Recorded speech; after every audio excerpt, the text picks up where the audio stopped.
لیست کردیم. اینجا حالا شروع کردیم، این به عنوان مثال شروع کردیم. این همون مثلا عددی بود که ما میخوایم روش کار بکنیم. ما میخوایم این RNSی که 0630 هست، حالا هر عددی که هست، ما میخوایم اینو تبدیلش بکنیم به MRS. گفتیم که رقم کم ارزش اینجا، رقم کم ارزشی که اینجا هست همون رقم کم ارزش RNS هست، یعنی MRS و RNS قسمت کم ارزششون مشابه هم هست. پس من میتونم بگم من Z0 رو به دست آوردم برابر است با 0. اما غیر از این کار من باید چیکار بکنم؟ نهایتاً بعد از اینکه این رو به دست آوردم و گفتم Z بزرگ منهای Z0 تقسیم بر 3، خب الان این عددی که من اینجا داشتم، این عدد RNSی که من اینجا دارم، ازش Z0 رو کم کردم، یعنی از همه رقمهاش 0 رو کم کردم. خیلی خوب، اشکال نداره. تقسیم بر 3 کردم. برای اینکه تقسیم بر 3ش بکنم باید در واقع ضربش بکنم در 1/3. 1/3 چی بود؟ برای ماده 8 1/3 برای ماده 8 بود 3، برای ماده 7 بود 5، برای ماده 5 بود 2 و برای ماده 3 هم 1/3 نداریم. برای اینکه همچنین رقمی رو نمیتونیم به دست بیاریم که ضرب در 3 بشه و ماده 3ش برابر با 1 بشه. خب نیازی هم نداریم، برای اینکه این موضع در واقع موضع که اینجا هست در واقع برای ما میخواد Z0 رو مشخص بکنه. ما هم Z0 رو میدونیم که الان برابر با 0 شده. پس من میام این عدد رو ضرب میکنم در معکوس 3 یا ضرب در 1/3 میکنم و این کاری که اینجا نوشتیم رو به دست میارم. برای اینکه این کار رو انجام بدیم باید موضع به موضع ارقام رو در هم ضرب بکنیم. این 0 رو ضرب در 3 بکنیم، 6 رو ضرب در 5 بکنیم، 2 رو ضرب در 0 بکنیم، 2 رو ضرب در 3 بکنیم و 6 رو ضرب در 5 بکنیم و به نهایتا این چیزی که اینجا نوشتیم به دست میاد. خیلی خوب، پس این همون کاریه. اول گام یک که انجام دادیم، از روش Z0 رو به دست آوردیم. گفتیم Z0 برابر است با Y0 یعنی همون RNSی که داشتیم اونجا و برابر با 0 بود. 0 رو از کل Z بزرگ که اینجا این Z بزرگ هست، از کلش 0 رو کم کردیم، تقسیم بر 3 کردیم. چیزی که به دست آوردیم این هست و این در واقع داره میگه که اینجا من Z1 رو به دست آوردم. دوباره Z1 رو که داریم 1 از این مقدار که اینجا هست کم میکنیم، 1 رو از این مقداری که اینجا داریم کم میکنیم، 0 رو منهای 1 میکنیم، 2 رو منهای 1 میکنیم، 1 رو منهای 1 میکنیم و چیزی که به دست میاد این هستش. الان 0 رو که منهای 1 میکنیم میشه منهای 1 و منهای 1 در واقع باید به صورت 7 نمایشش بدیم، به خاطر اینکه به منهای 1 8 تا اضافه میکنیم میشه 7 و دورم که منهای 1 کردیم 1 به دست اومد، 1 رو هم منهای 1 کردیم 0 به دست اومد. این شد دوباره همون چیزی که نشون دادیم، گفتیم که Z منهای Z0 تقسیم بر 3 دوباره منهای Z1 میشه و کلش تقسیم میشه بر 5. این کاریه که داریم اینجا انجام میدیم. این 5 تقسیم بر 5 یا ضرب در 1/5 این در واقع 1/5 که ما داریم. چرا میگیم به این 1/5؟ میگیم در موضع ماده 8 عکس 5 چیه؟ خود 5، برای اینکه 5 ضرب در 5 ماده 8ش میشه 1. در موضع 7 1/5 چیه؟ چه عددی رو ضرب در 5 بکنم ماده 7ش رو بگیرم 1 میشه عدد 3، برای اینکه 3 5 تا 15 تا ماده 7ش رو میگیریم میشه 1. اون دو تای دیگه هم به دردمون نمیخورن. اولا که برای خود 5 1/5 نداریم به دردمونم نمیخوره، برای اینکه این موضع دیگه ما باهاش کاری نداریم، با این موضع دیگه ما کاری نداریم. الان چیزی که به دست آوردیم اینجا Z3 به دست اومد برابر با 3. دوباره از خود این چیزی که حاصل شد، از چیزی که اینجا حاصل شد، در کل اینجا حاصل شد، من این رو منهای 3 میکنم، منهای 3 میکنم و دوباره تقسیمش میکنم بر 7 تا اینکه پر ارزش ترین موضع MRS به دست بیاد.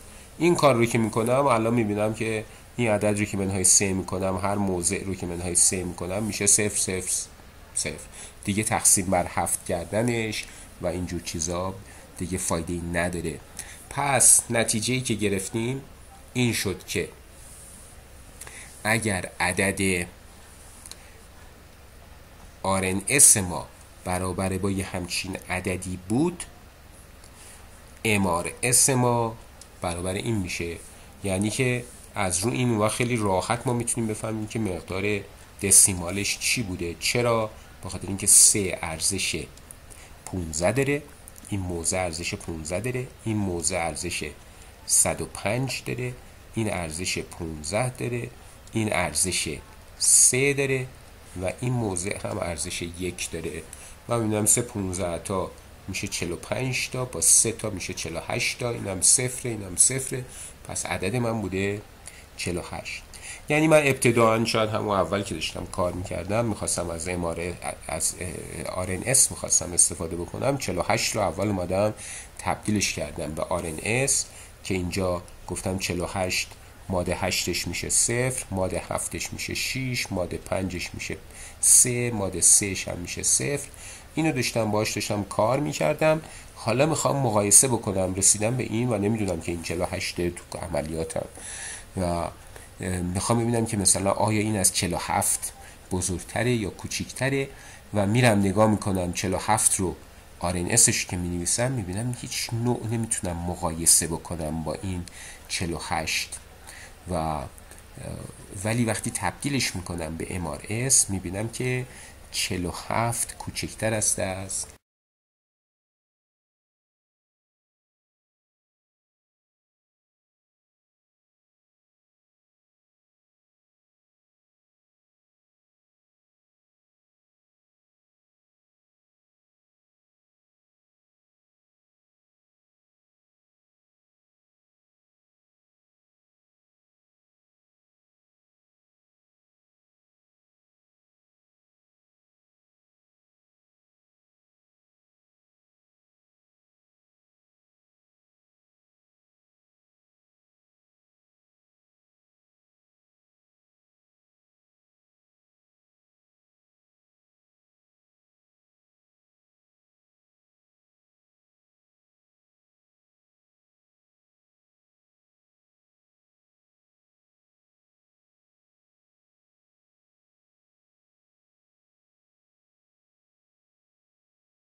48.